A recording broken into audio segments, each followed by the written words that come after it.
Today's a really strange day for me because my mom's moving out of town. I was thinking about this last night, that I haven't ever really spent, aside from when I was married, spent time in a city or in a region, I guess, without my mom. She's always been kind of just there. So since since we left Indiana, I think when I was 5. You were 5 or 6. She's always been there, and now she's moving to Arkansas, out of state. You know, you guys understand this. When you have family around and you're a single parent, life gets pretty hard, so you need help, and my mom has literally lived down the street from me for the past year, and she's grown really close to the boys have grown really close to her. I think we've grown closer too, just through the hardness of life. right. So it's kind of a sad day. So I am no longer going to have any support, which is going to be kind of weird, kind of lonely in that area. How are you doing? I'm a wreck. I'm going to miss the boys and miss you terribly, and I understand totally what you have to do, and I hate it. I mean, raising the boys by yourself, and Yeah, because she did it too. I did it too. You guys were a little bit younger, but through about the same ages till you were about 8, I think. But I know what you have in front of you, and you're handling it so incredibly well, and I admire you for that. He is a very good father. But I'm going to miss you terribly, and I'm going to miss seeing those little crazies every day. Yeah, that's going to be hard. Some of the routine that I've had to go through, and I know you guys all experience this too, is after school, if you have to go back to work or if you have to work when the kids are out of school, it's hard to figure out where they go. Don't always want to send them to an after-school program or anything like that. And so she has been just great. In fact, I think we had like Grandma Wednesdays or something like that, where they would come over and do their homework. And eventually they got to the point where they didn't want to go to tutoring. They wanted to go to Grandma's house. So it's going to be an interesting year. It seems to me that the first year when I was going through all this, I was just trying to survive.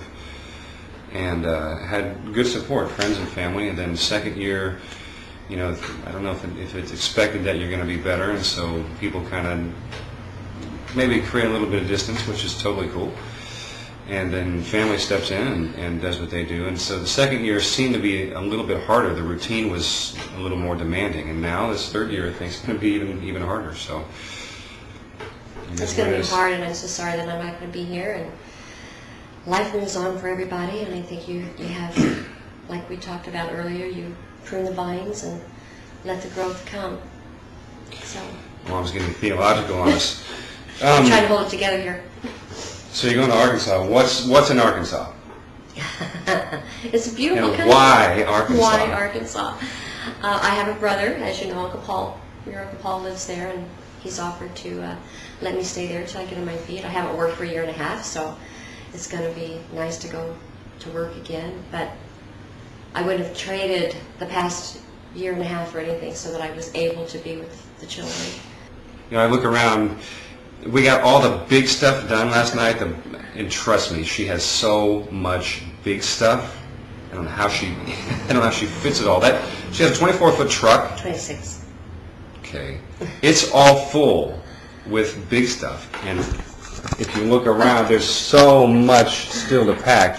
What I want to show you that's really funny, it just reminds me of the boys being with my mom, is this.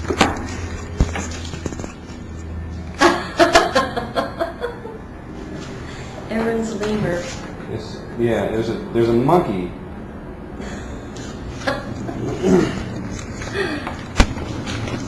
It's one of the boys. I think Christian likes it now, but that's a lemur monkey that Christian loves, and it is wrapped around Grandma's tree.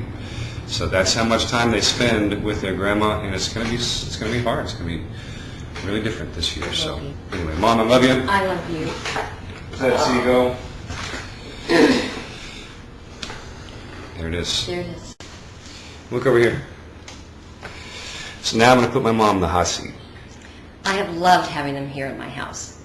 And playing with them. We have had aggravation game and Monopoly game marathons.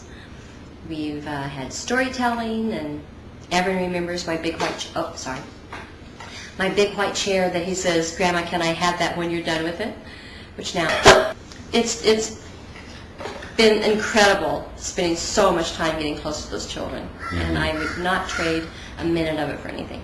And some things that you were doing in the morning. Oh, every morning I dedicated to, I promised John that I would take care of their school snacks for the school year. So I get up early and get Rocky Dog, and we walk out there, Rocky Dog, and we walk and make sure that we sat on their front steps until they came out in the morning so that they had their school snacks.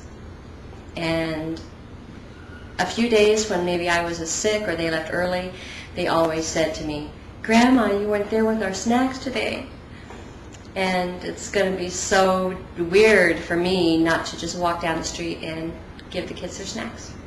Well, I think that what happened with some of that was eventually they got just tired of the snacks, and they just got used to seeing you in the morning. And now that's going to change. Yeah, that's true. Many times they didn't want the snacks. Yeah, But we always had our hugs, and I never let him go to school if I was up and out there without loving them all up. And of course, I reaped a ton of that benefit myself, making sure that I had those hugs too, and it was great.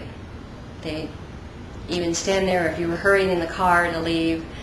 I'd run and say, "Wait, wait," so that we'd be sure to get our morning hugs in, and it's not going to be the same without that. But they'll have those memories, and it was so endearing to me. Christian, I said, "Christian, what are you going to miss most when I leave?" And he comes and hugs me around the neck. He says, "I'm going to miss your love, Grandma." And that's what it's all about.